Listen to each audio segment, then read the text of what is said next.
Q&A, karena setiap pertanyaan selalu ada jawaban. Dipandu oleh Yohana Margareta.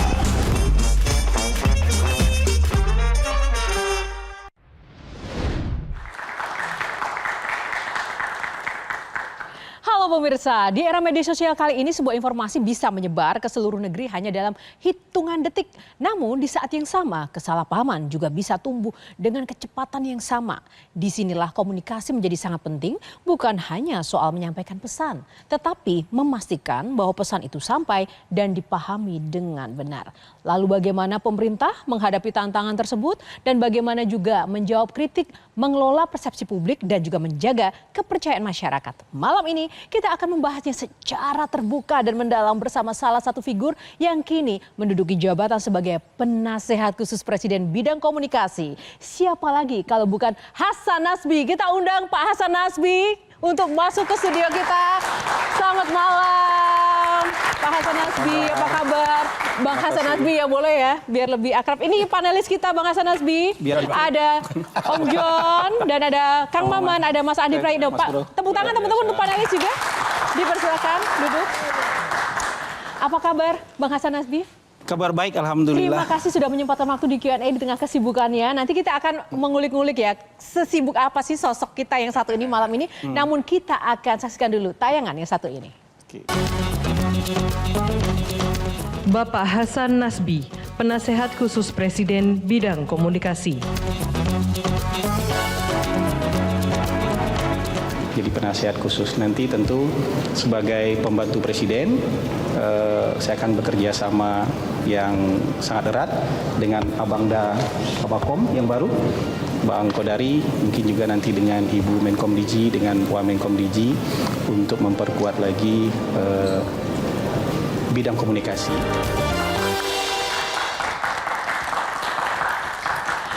Bang Hasan Nasbi, sebelum saya akan persilakan para panelis kita yang juga sahabat abang malam ini, saya pengen tanya sebagai penasehat komunikasi Presiden, apakah Bang Hasan Nasbi itu menyampaikan nasihatnya ke Presiden langsung atau ada pihak ketiga, Bang?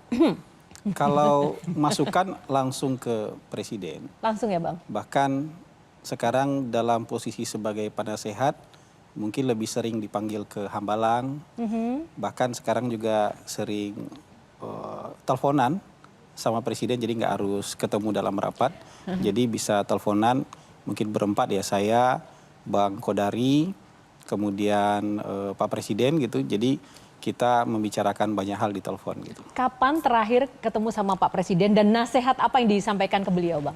Kalau terakhir mungkin, kalau ketemu mungkin saya lupa, mungkin 3 minggu yang lalu. Tapi kalau teleponan minggu lalu. Nasihat yang diberikan ke Presiden mungkin terakhir saat itu? Mungkin bahasanya bukan nasihat tapi masukan. Saya kemarin bercanda ringan aja sama Presiden. Karena Presiden punya rencana bikin round table lagi dengan mengundang expert, pakar, jurnalis ke Hambalang. Terus kita diskusi siapa ya bagusnya moderator. Terus saya bercanda sama Presiden, Pak Presiden nih kalau milih moderator harus hati-hati Pak Presiden. Karena biasanya habis jadi moderator masuk kabinet, saya bilang gitu. Baik, Abang satu lagi nih. Apakah Abang juga memiliki tugas untuk memberikan arahan masukan tentang konten yang akan disampaikan Presiden kepada publik? Biasanya ada kita diskusi untuk beberapa poin-poin yang akan menjadi pidato Presiden. Tapi sebenarnya sebagian besar pekerjaan saya lebih banyak berkoordinasi dengan Badan Komunikasi, Bang Kodari dengan tim, dan dengan Kementerian Komdigi, Ibu Mutia Hafid, Wamen Komdigi, serta tim mereka. Itu sebagian besar aktivitas saya. Gitu, memberikan masukan kepada mereka berdua. Karena lini terdepan pemerintah itu sebenarnya mereka. Saya ini sebenarnya dapur, tukang yang ada di dapur lah, tapi dibolehkan sekali-sekali ke etalase gitu. Bang, kalau dari tayangan tadi kan Abang sempat mengundurkan diri, terus kemudian dilantik kembali begitu. Situasi psikologinya itu sekarang seperti apa Bang ketika kemudian bergabung kembali? Jadi saya mungkin waktu itu tahu diri aja. Kalau kita lagi nggak bagus main bolanya kan, ya nggak apa-apa kita di bangku cadangan kan. Tapi merasa waktu itu nggak bagus main bolanya di tahap pertama, yang Bang? Nggak optimal lah. Nggak optimal lah, kita tahu diri aja. Tapi Kemudian setelah di bangku cadangan ternyata dipanggil lagi sama presiden gitu. Yang penting kan kita nggak pindah klub kan. Oh, nggak pindah klub ya? Stay aja di bangku cadangan Bang, gitu. tapi apa yang paling dirubah dari pengalaman yang mengundurkan diri setelah kemudian bergabung kembali? Apa yang berbeda dari Abang dulu dan sekarang? Sebenarnya judulnya kan sudah beda jabatannya. Kemudian juga sekarang sudah mulai agak merasa pejabat. Dulu tuh agak-agak kurang ngerasa pejabat kita. Jadi masih ngerasa orang bebas. Jadi ngomongnya lebih hati-hati kah sekarang? Saya tuh sekarang posting itu kurang agak bebas juga. Karena kayaknya punya dedicated haters. Maksudnya dedicated haters gimana? Jadi haters yang berdedikasi. Jadi kita posting apapun tuh ada haters yang tampil di situ gitu. Jadi baper nggak Bang? Enggak. Kalau itu sih enggak. Udah tahan banting? Iya, kita anggap aja kan ini kan orang yang belum paham, nggak ngerti kita, jadi sudahlah biarlah gitu. Atau mungkin mereka mungkin hidupnya lagi nggak baik gitu. Jadi harus menumpahkan kemarahan, kekesalan kayak ya kan pilih-pilih aja gitu. Curhat ya Bang ya. Oke, karena penasihat Presiden bidang komunikasi, kita serahkan yang pertama untuk ke pakar komunikasi politik kita. Silakan Mas Adi. Saya harus nanya nih. Oh harus, yang pertama kali. Ini berat nih biasanya. Saya panggil Bang Hasan. Bang Hasan, apakah nggak kapok sebenarnya dalam hal ini misalnya menjadi penasehat khusus Presiden bidang komunikasi? Karena kalau dilihat wajah Bang Hasan ini kan man of controversial. Jadi apapun yang diposting, positif sekalipun memang bully-buliannya banyak. Lalu apa yang akan diberikan masukan kepada Presiden kalau Pak Hasan yang selalu dipersepsikan sebagai publik itu mengandung segala begitu banyak kontroversi? Iya, saya sih enggak lah ya. Karena itu risiko hidup di dunia yang serba terbuka seperti ini. Pasti nggak mungkin siapapun orangnya yang 100% suka sama seseorang. Orang paling baik sekalipun, ustadz sekalipun pasti ada yang bully lah. Begitu ada masalah pasti ada yang bully. Kan Pak Ustadz juga pasti ngerti, Nabi pun ketika berdakwah ada yang ngebully, ada yang lempar kotoran gitu, ada yang biasanya yang figur seperti beliau aja ada yang membuli, apalagi kalau sudah ada sosial media waktu itu pasti ada lebih banyak yang membuli. Tapi saya masuk lagi karena menghargai perintah. Jadi kalau buat saya keluar itu nggak apa-apa, di luar juga nggak ada masalah. Tapi ketika diminta lagi ke dalam, buat saya itu juga penghargaan, sekaligus apresiasi terhadap kita, dan artinya pemerintah juga butuh kita. Nah, pertanyaan kedua, Presiden Prabowo Subianto ini kan dikenal sebagai orang yang hebat gitu ya, pengalaman politiknya cukup luar biasa, networking internasional juga, tidak ada orang yang meragukan. Apakah seperti Pak Presiden Prabowo ini masih butuh nasihat ya? Kan itu yang sebenarnya menjadi tanda tanya publik. Makanya saya juga nggak berani, walaupun titelnya penasehat, nggak berani menyebutnya sebagai nasihat kan, masukan. Karena Presiden sebenarnya sangat terbuka buat diskusi. Tapi kita juga harus ingat, orang kalau sudah sampai level presiden, nggak gampang pendiriannya goyah. Jadi kita jangan sedikit-sedikit bilang presiden nggak terima masukan. Karena ketika kita punya masukan kita juga pasti di-challenge oleh presiden. Karena presiden kan bukan kertas kosong. Ini buku yang tebal dan hampir penuh nih. Jadi kalau kita mau masuk dengan ide yang berbeda, buku beliau yang penuh itu punya banyak argumentasi untuk men-challenge kita balik. Tapi beberapa kali ketika kita dianggap bisa mempertahankan argumentasi kita, presiden pertimbangkan masukan-masukan seperti itu, dipertimbangkan. Presiden terbuka sekali untuk itu. Dan nggak harus hari itu juga presiden setuju dengan kita. Bisa besoknya kan. Bisa besoknya lagi kan. Tapi yang penting ide sudah kita sampaikan, masukan sudah kita sampaikan gitu. Oke, bicara soal kertas dan buku, Kang Maman, silahkan. Oke, karena bicara buku. Melihat sequel tadi di dalam, keluar, di dalam lagi, entah kenapa langsung terbayang Tan Malaka. Bang Hasan pernah jadi sekretarisnya Hari Puse. Iya, betul. Sejarawan yang sangat detail memperhatikan Tan Malaka. Kemudian menulis 2 tentang Tan Malaka. Seberapa besar pengaruh, ini pertanyaan pertamanya nih. Seberapa besar pengaruh Tan Malaka dalam perjalanan pemikiran dan kehidupan Hasan Nasbi? Kalau dari sisi cara berpikir, sangat besar. Karena sebenarnya kalau kita buka-bukaan aja, spektrum berpikir saya sampai semester 1 itu politik Islam religius. Dan ketika berkenalan dengan Tan Malaka semester 2, semester 3 kita dibawa ke kiri. Jadi sampai lulus kuliah itu saya cara berpikirnya sangat kiri. Sangat kiri. Nah, ketika lulus kuliah kita bergeser ke tengah. Karena hidup harus realistis. Jadi Tan Malaka masih menyisakan kalau nggak 25%, 30% yang ada dalam pikiran-pikiran hari ini. Tapi kalau soal cara berpikir madilog, materialisme, dialektika, logika, itu sampai hari ini masih mewarnai cara berpikir. Oke. Sebelum saya akan persilakan Kakak John, ada sedikit jeda games dulu. Saya pengen tanya ke Bang Hasan. Suasana diskusinya tampak tegang. Mungkin yang dihadapi ini pejabat soalnya. Oh gitu ya? Nah, oleh karena itu biar gak tegang kita games dulu nih. Bang Hasan Nasbi siap nggak? Ini sudah santai ya. Tolong ini ada sedikit pertanyaan, tapi ini nggak susah. Hanya Bang Hasan perlu menjawab ini mitos atau fakta. Iya. Oke.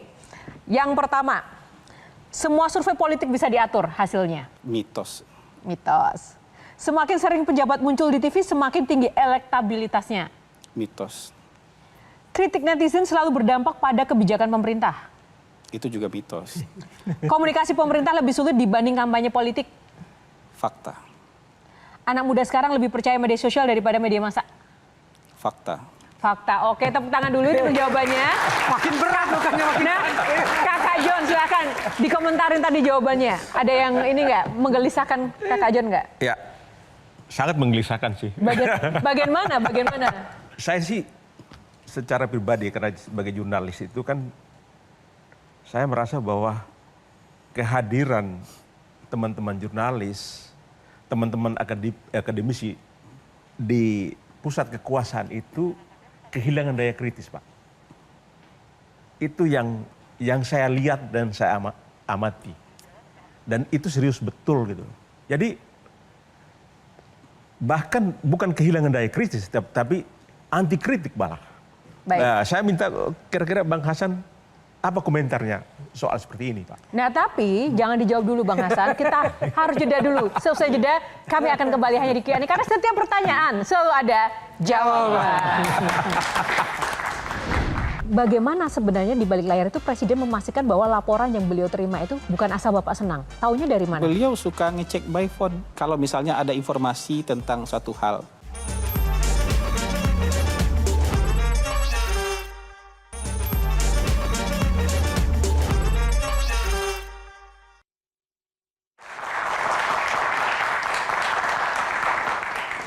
Kembali di Q&A masih bersama Pak Hasan Nasbi. Bang Hasan, boleh dijawab tadi pertanyaan dari Kakak John?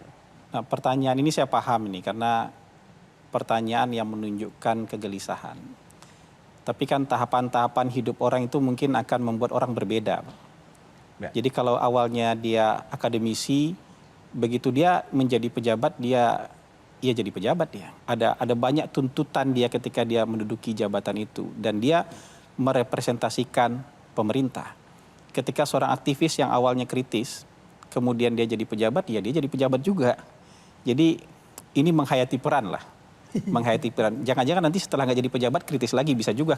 Ada juga kan mantan-mantan pejabat yang tiba-tiba kritis lagi kan? Banyak. Iya. Padahal dia dulu saat menjabat juga tidak melakukan seperti yang dia omongin kan gitu. Ada yang seperti itu juga. Jadi saya sih mungkin nggak terlalu khawatir soal itu. Dan juga nggak melihat itu sebagai sesuatu hal yang buruk ketika orang memerankan dirinya sesuai dengan tugas dan fungsinya. Kan nanti peran yang kritis juga digantikan oleh orang-orang baru yang lebih muda, lebih fresh yang ada di luar. Jadi ini keseimbangan ketika roda zaman berputar kan. Ya. Ada juga orang yang mendedikasikan diri seumur hidup jadi aktivis bisa juga. Ada juga yang mendedikasikan diri sebagai akademisi seumur hidup, nggak apa-apa. Berarti dia mungkin akan kritis seumur hidup, nggak apa-apa juga. Nah, tapi kalau soal dialog, kalau buat saya dialog itu wajib. Makanya kalau semua undangan itu saya usahakan untuk hadir. Walaupun kritik kita harus dua sisi loh. Saya juga mengakui banyak orang di pemerintahan mungkin secara tradisi hidup dia nggak terbiasa juga dialog. Dia biasa kerja keras, bagus kerjanya, dia ngatur proyek, implementasi proyek itu bagus, rapi. project director lah gayanya. Tapi ketika berdiskusi, berdebat mungkin dia nggak terlalu. Tapi kerja bisa sangat bagus. Atau ada sebaliknya orang yang mungkin bicaranya bisa lancar, bagus. Tapi ketika mengeksekusi program bisa jadi juga dia ada kekurangan di situ. Nah tapi kalau yang penting dari pemerintah nggak ada orang untuk tampil di depan untuk berdiskusi dan dialog. Ini kayak dalam hukum agama apa namanya? Fardu kifayah. Jadi mungkin nggak kewajiban semua orang, tapi kalau sudah ada yang mewakili. Iya, yang mewakili maka kewajiban yang lain itu bisa gugur gitu loh. Karena nggak mungkin semuanya juga bisa diharapkan untuk berdiskusi dan berdebat. Karena mungkin juga dia akan disibukkan dengan pekerjaan-pekerjaan dia. Nah, ada kriteria khusus nggak yang dipesankan oleh Presiden bagi sosok-sosok yang wajib untuk tampil di depan layar itu yang seperti apa? Begitu ada arahan khusus dari Presiden nggak? Kalau dari Presiden sih sebenarnya sebanyak mungkin pemangku kebijakan itu harus tampil. Memiliki kapasitas untuk berbicara. Nggak harus benar-benar excellent, tapi harus mau tampil menjelaskan ke publik. Tapi nanti kalau dalam sesi debat, diskusi yang agak-agak dalam mungkin harus diwakili oleh. Tapi kalau menyampaikan apa yang sudah dikerjakan, menyampaikan apa yang sedang dikerjakan, menyampaikan capaian apa yang sudah diperoleh, semua orang yang punya jabatan tertentu itu berhak bicara loh. Jadi kalau misalnya ketemu pejabat A, Menteri A di lapangan, dia nggak bisa menghindar. Kalau dia di interview, doorstop, dia nggak bisa menghindar. Dia harus jawab. Jadi nggak bisa juga dibatasi orang untuk berbicara. Tapi kalau misalnya yang teragenda secara khusus dari istana, itu biasanya yang muncul Mensesnek atau Kepala Badan Komunikasi atau Seskap. Jadi itu yang direncanakan. Tapi kalau yang nggak direncanakan, ya kadang-kadang baru keluar kantor ada wartawan yang nunggu, dia harus jawab kan. Jadi bukan kemudian justru jadi salah kalau dia misalnya dia lempar, enggak saya nggak bisa jawab, satu pintu gitu. Enggak. Dia berhak untuk menjawab karena dia pejabat yang bersangkutan. Oke, kalau tadi kan urusan di depan layar nih Bang. Kalau di balik layar, saya pernah melihat bahwa Presiden dalam sebuah acara sempat menyatakan beliau tidak senang ketika mendapat laporan asal Bapak senang. Seperti itu. Bagaimana sebenarnya di balik layar itu Presiden memastikan bahwa laporan yang beliau terima itu bukan asal Bapak senang? Taunya dari mana? Beliau suka ngecek by phone. Kalau misalnya ada informasi tentang suatu hal, dia akan angkat telepon, mengecek lagi ke orang yang bersangkutan. Misalnya ada laporan misalnya. Laporannya ini bagus-bagus, yang bagus dicek. Ini jelek, yang jelek pun juga dicek gitu. Jadi akan ada proses angkat telepon yang itu mungkin kan yang nggak ada di depan layar, tapi selalu verifikasi. Berarti tidak benar ya kalau misalnya ada anggapan bahwa susah menghubungi Presiden, susah berkomunikasi dengan Presiden. 280 juta orang ingin langsung berbicara dengan Presiden tentu susah.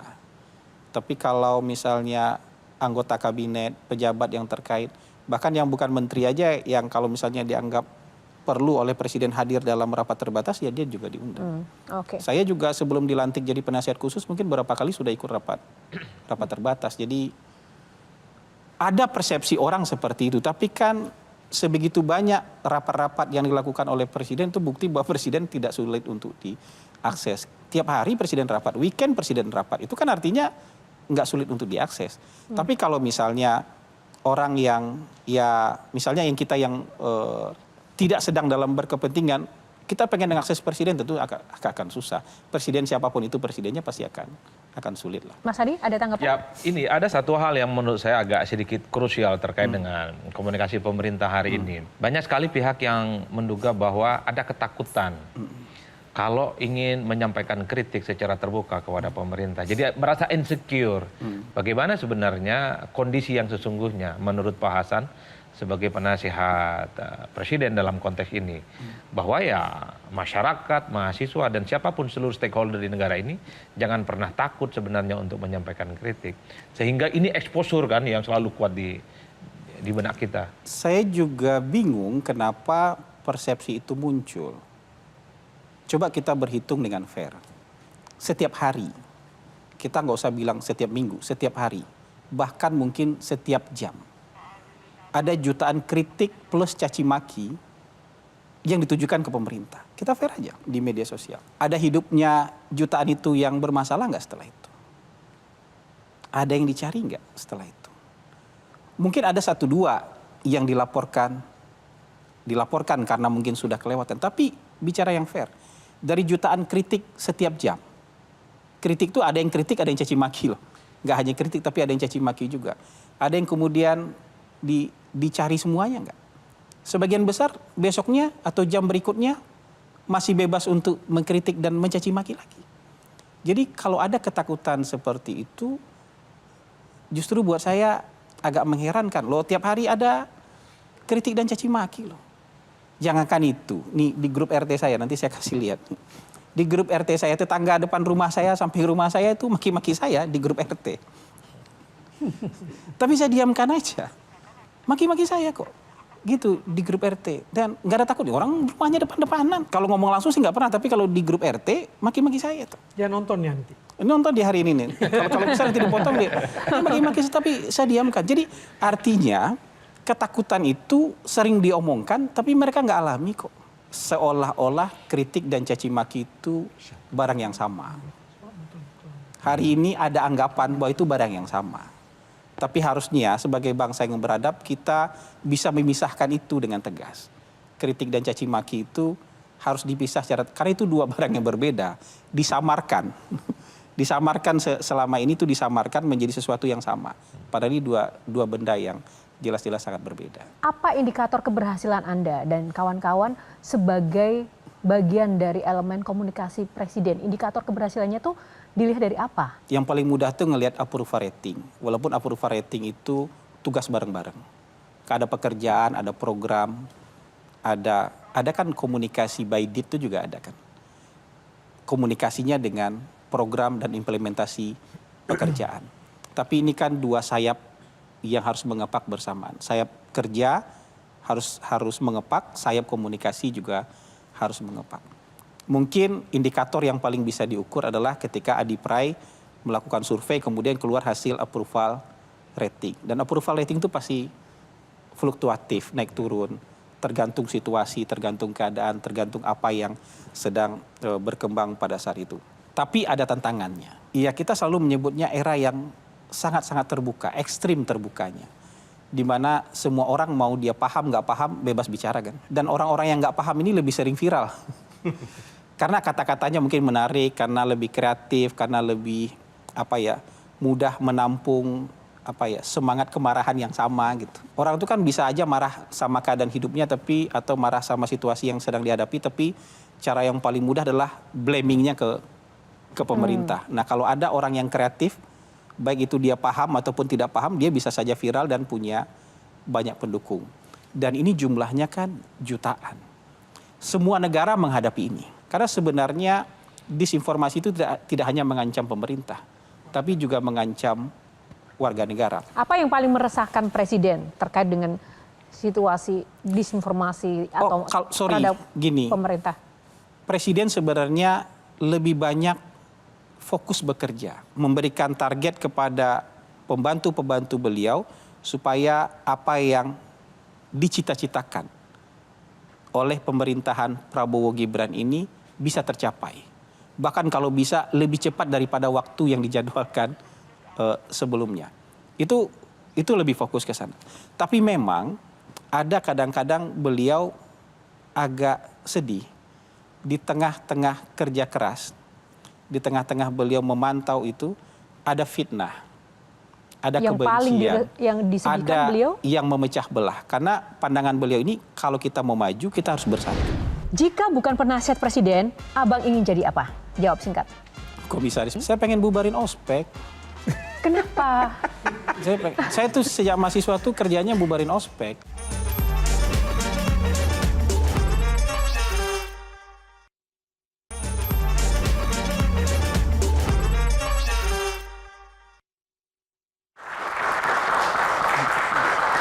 Baik, terima kasih masih bersama Q&A pemirsa. Sebelum saya kembalikan pertanyaan-pertanyaan kepada panelis, saya ingin bertanya dulu kepada Bang Hasan Nasbi. Mohon dijawab ini Bang, pertanyaannya jika aku menjadi. Nah, jika bukan penasihat presiden, Abang ingin jadi apa? Jawab singkat. Komisaris Pertamina aja. Enggak, kenapa komisaris Pertamina? Itu ada hal yang baru yang saya excited sekali di situ. Belajar tentang migas itu buat saya sangat excited di situ. Passion ya? Passion. Cita-cita Abang apa sih dari kecil sebenarnya?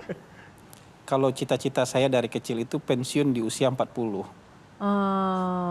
Jika kembali menjadi wartawan, siapa tokoh pertama yang ingin Abang wawancara? Waduh, sudah meninggal orangnya ya. Siapa beliau, Bang? Adnan Buyung Nasution. Kenapa? Nggak tahu, saya waktu mahasiswa tuh banyak bergaul dengan aktivis-aktivis dan pengayom aktivis. Nah, buat saya beliau adalah salah satu pengayom aktivis yang konsisten. Jadi kita mau, ya bukan siapa-siapa segala macam tuh bisa diajak makan sama dia. Pertama kali makan sebagai mahasiswa di restoran yang berkelas itu ditraktir sama Bang Buyung. Minta jadwal untuk interview sebagai mahasiswa waktu itu dikasih. Jadi menurut saya, kalau saya jadi wartawan sebenarnya balik lagi jadi wartawan dan punya kesempatan tuh pengen interview sama Adnan Buyung. Oke. Jika menjadi mahasiswa lagi, isu apa yang ingin diperjuangkan? Kalau Jadi mahasiswa lagi? saya pengen bubarin ospek. Kenapa? Saya tuh sejak mahasiswa tuh kerjanya bubarin ospek. Jadi gini, mengkritik pemerintah itu, coba juga ini ospek itu teriak anti militerisme. Saya tuh masuk 98 kan. Jadi waktu 98 itu semua senior tuh kepala tangan jadi tinju, tangan kiri semua. Yang aktivis mahasiswa pasti. Tapi kita dengar cerita-cerita mereka anti militerisme, menumbangkan Soeharto itu sambil setengah jongkok begini gitu. Salah sedikit disuruh push up. Kalau kita mau cari tanda tangan disuruh melakukan tindakan-tindakan konyol yang ya nggak masuk akal. Jadi saya tuh dulu terkenal bubarin ospek kerjanya, tapi nggak selesai pekerjaan itu. Kalau saya balik lagi jadi mahasiswa, mungkin saya pengen bubarin ospek lagi. Nah, dengan posisi sekarang nggak bisa, Bang, memberikan arahan, masukan? Iya, nanti di bidang pembungkaman. Karena ospek itu sebenarnya tindakan yang sangat tidak manusiawi. Mendehumanisasi manusia. Senior itu nggak punya otoritas apa-apa loh terhadap junior. Gitu. Tapi udah kayak yang paling berkuasa aja di atas hidup junior. Dan junior harus patuh sama senior. Ada daerah-daerah trauma ya? Iya, daerah-daerah Trauma banget ya? Ada trauma, Bang? Saya nggak trauma, tapi saya sudah melawannya sejak saya di ospek gitu loh. Tapi kan ini perjuangan pribadi, harusnya ini perjuangan bersama perjuangan kolektif. Menurut Kalau saya Abang, balik lagi masih jadi banyak yang setuju dengan ospek itu ada? masih banyak. Hari ini juga ospek masih ada, pelonco itu juga masih ada kok. Namanya beda-beda, diperhalus namanya, dipercantik namanya, tapi esensinya masih ospek kok gitu. Oke, Gitu. baik. Jika menjadi netizen selama sehari, apa yang ingin dikomentari? Agak susah ini. Jadi saya itu agak kasihan ngelihat anak-anak yang over dieksploitasi oleh orang tua di media sosial.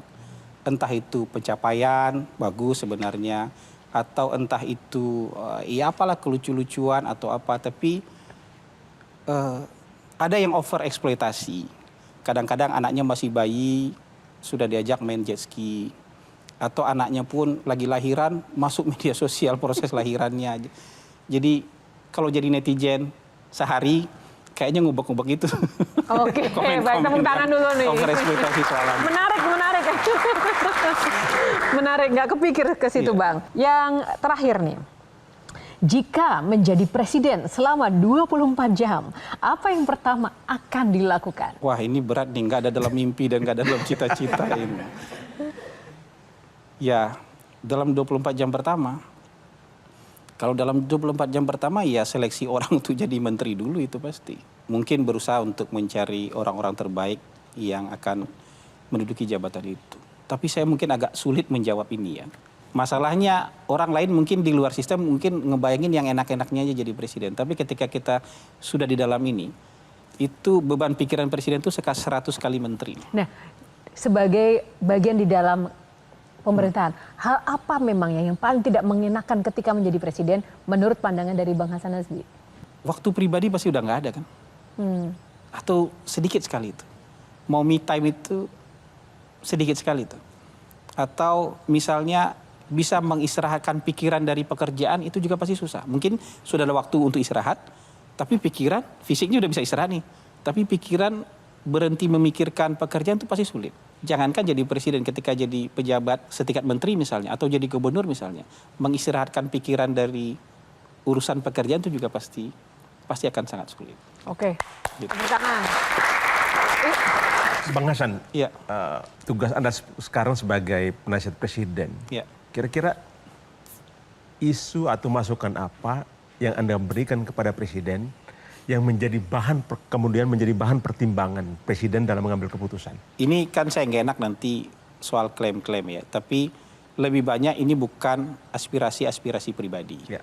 tapi lebih kepada misalnya bersama-sama, aspirasi-aspirasi bersama yang kemudian menjadi pertimbangan presiden gitu. Misalnya ini urusan yang terakhir nih, misalnya kan presiden pengen bikin round table lagi.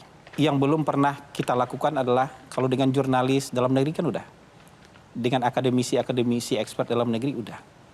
Pak Presiden kan sangat lancar berbahasa Inggris. Argumentasi beliau juga justru sangat fluent ketika berdebat dan berdiskusi dengan bahasa Inggris. Ketika kita bersama-sama, tim komunikasi itu ada saya, ada Bang Kodari, ada Wamenkom DG, ada Ibu Menkom DG, menyampaikan usulan, Pak, bagaimana kalau roundtable-nya diisi dengan jurnalis-jurnalis asing yang ada di Indonesia. So, coba biar mereka tumpahkan apa prasangka, praduga, dan pertanyaan mereka terhadap presiden. Ini juga bagian dari soft diplomasi kita yang punya exposure internasional kan. Dan itu bagus. Presiden dengan cepat menanggapi itu sebagai sesuatu hal yang positif dan layak untuk ditindaklanjuti. Jadi yang kayak gitu-gitu tuh menurut saya hal-hal yang kecil, ringan, tapi beliau, oh iya kita juga butuh tuh. Isu apa atau pengalaman yang paling menegangkan atau yang paling berkesan apa sebagai dalam tanda kutip juru bicara presiden atau di bidang komunikasi, penasihat atau apapun itu, momen apa yang paling menantang atau isu apa yang benar-benar sempat membuat stressful atau mungkin tak terlupakan? Kan saya dilantik jadi kepala kantor komunikasi itu di zamannya Pak Jokowi. Betul. Jadi saya mengalami 2 bulan terakhir zamannya Pak Jokowi. Tapi Seperti ini apa? bukan tekanan ya, tapi ini lebih kepada kita pejabat yang sangat baru, jam terbangnya masih sangat, itu hari ketiga saya menjabat loh. Nah, tapi kalau dibilang mana yang paling menantang, saya bisa jawab. Yang paling menantang itu 2 bulan terakhirnya Pak Jokowi. Pak Jokowi ya? Iya, saya belum punya staf itu, tapi sudah harus tampil di media. Kemudian saya kepala yang baru kepalanya aja, jadi masih kuyang. Masih kepala yang melayang-layang, struktur organisasinya belum ada. Karena ini lembaga yang benar-benar baru, belum punya staf. Tapi kita sudah ditanya wartawan, belum punya kantor. 2019 saya dibully oleh orang kampung saya karena mendukung Pak Jokowi. Orang kampung saya mendukung Pak Prabowo. Tahun 2024 saya dukung Pak Prabowo, tapi tetap dibully.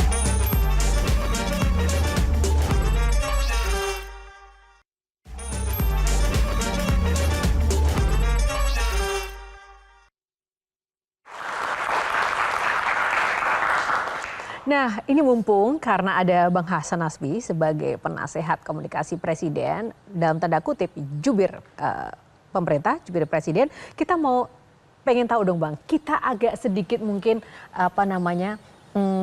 memainkan peran. Saya wartawan, Abang menjadi jubir dadakan untuk menjawab 3 pertanyaan saya. Masing-masing pertanyaan 30 detik saja, nggak usah panjang-panjang. Berkenan menjawab ya Bang? Oke, kita Dicoba. challenge. Nggak tahu nih, apakah lebih menantang kehidupan di realnya atau menjawab pertanyaan ini? Oke, Yang pertama Bang, 30 detik saja. Bagaimana tanggapan pemerintah terkait banyaknya warga yang mengaku lebih sayang tanggal gajian daripada tanggal merah?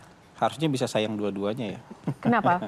Kenapa Bapak mengatakan demikian? Tanggal gajian kan biasanya orang menganggap itu sebuah hal yang menyenangkan. Tapi banyak juga yang gajinya baru masuk, kemudian lebih dari separuhnya sudah terbang kemana-mana. Ya, kalau tanggal merah itu juga biasanya menyedot tabungan. Karena jarang orang yang hanya berdiam diri juga di rumah. Dua-duanya mantap ya makan tabungan ya.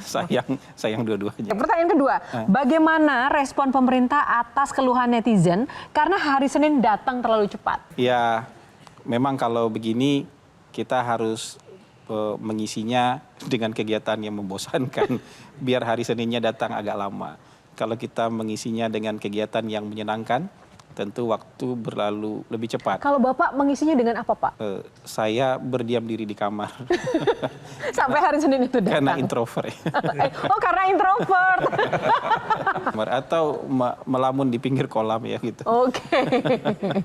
Baik. Pertanyaan ketiga. Banyak mahasiswa meminta tugas kuliah dikurangi karena kuota internet sudah habis untuk belanja online dan berburu diskon promo. Apa komentar pemerintah terkait hal ini? Tugas sebenarnya nggak usah banyak-banyak memang. Ya, yang penting paham mereka apa yang diajarkan sama mereka. Kadang-kadang tugas itu kalau terlalu banyak bikin otak lebih lelah kan? Bisa bikin kita exhausted juga. Otak yang over kerjanya tentu juga nggak akan baik untuk pengetahuan. Pak, ini nanti jawabannya dipegang teguh sama teman-teman mahasiswa. Nih udah pada senyum-senyum ya. Pada setuju ya? Seneng nggak dengarnya tadi? Waduh, bahaya. Bang Hasan, saya mau nanya, dengan tantangan-tantangan yang luar biasa dari sisi tugas dan juga dicap sebagai sosok yang kontroversial begitu di setiap pernyataannya, berdampak pada kehidupan pribadi dan keluarga nggak? Apa respon keluarga dengan profesi baru dan posisi baru Abang sekarang? Nah, ada dampak tertentu nggak yang dalam tanda kutip mengancam keselamatan atau ketenangan dari pihak keluarga? Ya, kalau istri sih memang dia lebih suka saya tidak di dalam pemerintahan. Karena? Dia merasa lebih tenang aja hidupnya kalau tidak di pemerintahan. Nggak diomongin tetangga ya? Apa?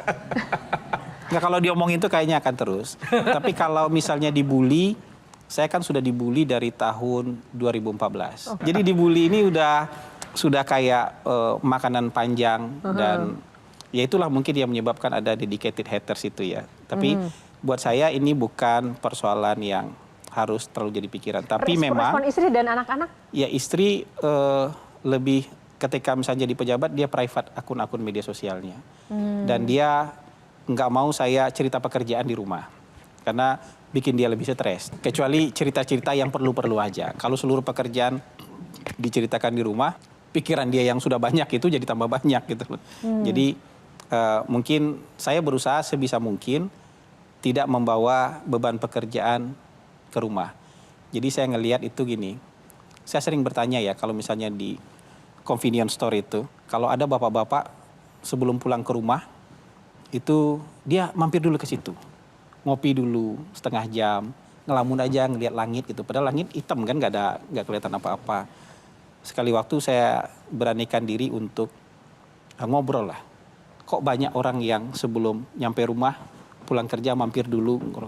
Ternyata mereka mau melepaskan dulu semua beban kerja supaya nyampe di rumah mereka nggak membawa pekerjaan itu ke beban pekerjaan dan beban peperangan hari itu ke rumah. Nah, saya di sepanjang perjalanan biasanya kalau pulang dari pekerjaan, saya agak melakukan pekerjaan yang agak sia-sia, namanya doom scrolling.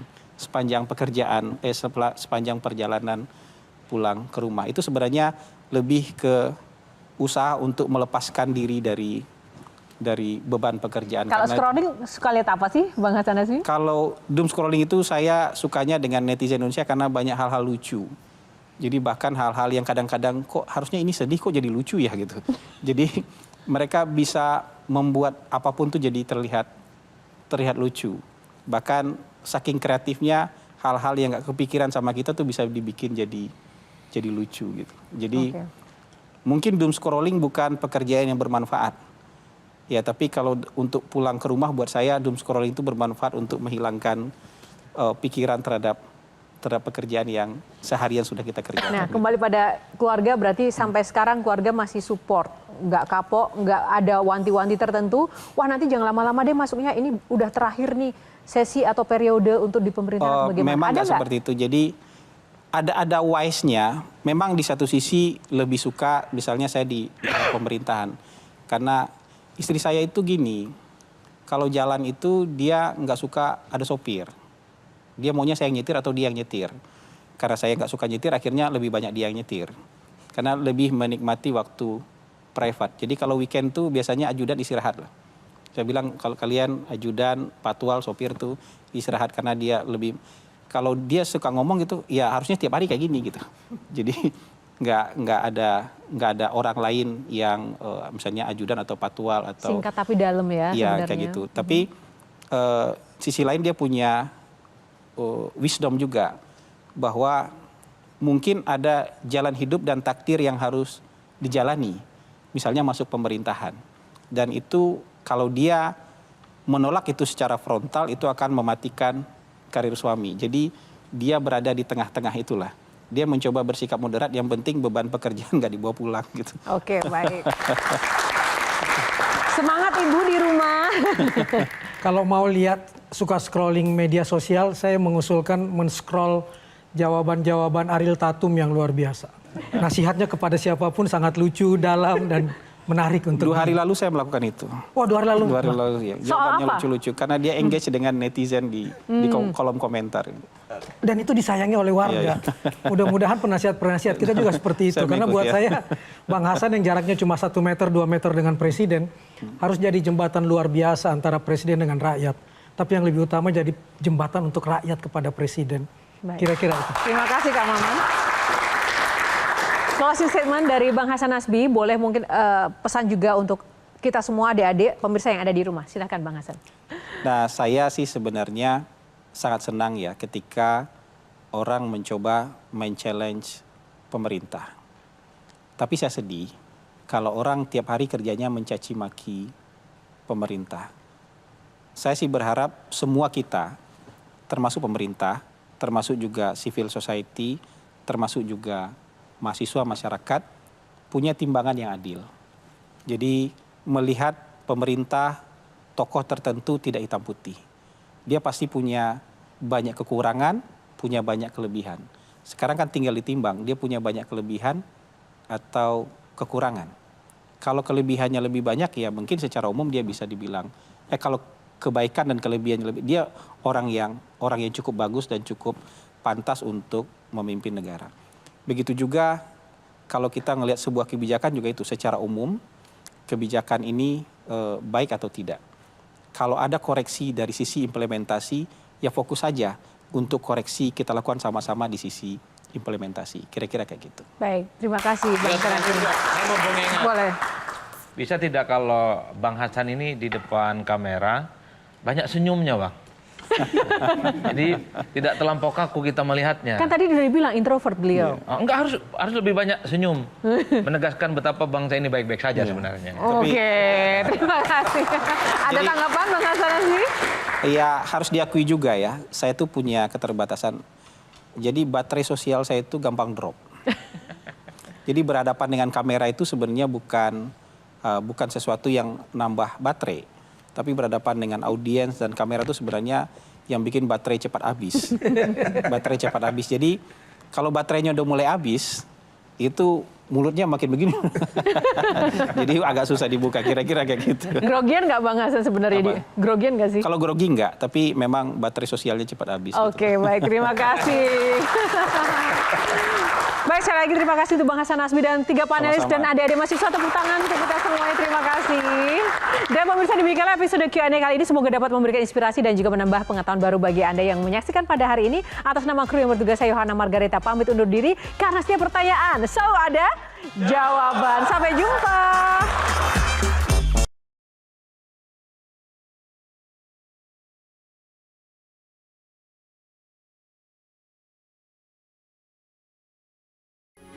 Metro TV. Jelajahi cara baru mendapatkan informasi. Download Metro TV Extend sekarang.